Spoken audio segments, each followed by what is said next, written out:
हिमाचल प्रदेश के गयूं गांव में एक 550 साल पुरानी मम्मी है। ये गांव स्पीति घाटी के ठंडे रेगिस्तान में समुद्र तल से करीब 10,500 फीट की ऊंचाई पर स्थित है।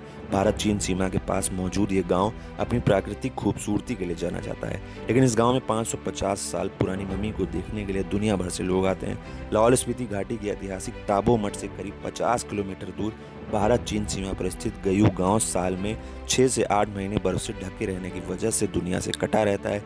लेकिन इस मम्मी को देखने के लिए यहाँ देश विदेश से सैलानी पहुँचते हैं। यहाँ के लोगों की इस मम्मी के प्रति अगाध श्रद्धा है। करीब 550 साल पुरानी इस मम्मी को भगवान समझकर लोग पूजते हैं।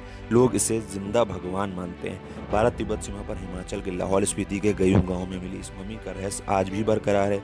तभी तो हर साल हजारों लोग इसे देखने के लिए देश विदेश से यहाँ पहुँचते हैं। कहा जाता है कि यहाँ मिली यह मम्मी तिब्बत से गयूं गांव में आकर तपस्या करने वाले लामा सांगला तेंजिंग की है। कहा जाता है कि लामा ने साधना में लीन होते हुए अपने प्राण त्याग दिए थे। तेंजिंग बैठी हुई अवस्था में थे। उस समय उनकी उम्र मात्र 45 साल की थी। दुनिया में एकमात्र मम्मी है जो बैठी हुई अवस्था में है। इस मम्मी की वैज्ञानिक जांच में इसकी उम्र 550 साल पाई गई है।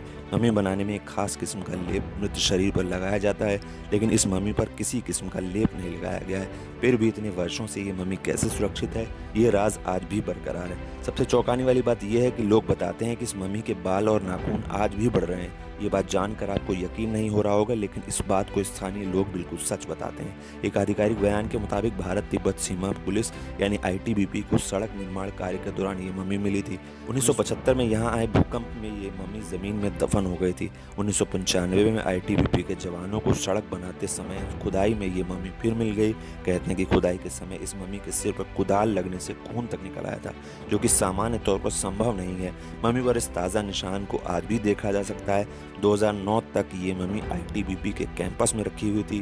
देखने वालों की भीड़ देखकर बाद में इस मम्मी को अपने गांव में स्थापित कर दिया गया। गयूं गांव पहुंचने के लिए आप शिमला और मनाली दोनों जगहों से जा सकते हैं। पेंसिल्वेनिया विश्वविद्यालय के शोधकर्ता विक्टर मैयर के मुताबिक गयूं में स्थापित मम्मी लगभग 550 साल पुरानी है। सैकड़ों साल पहले बौद्ध भिक्षुओं का व्यापार के सिलसिले में भारत और तिब्बत के मध्य आना जाना था। उस समय एक बौद्ध भिक्षु सांगला तेंजिंग यहाँ मेडिटेशन की मुद्रा में बैठे और फिर उठे ही नहीं। उस समय ही इनके शरीर को एक स्तूप में संभाल कर रख लिया गया था।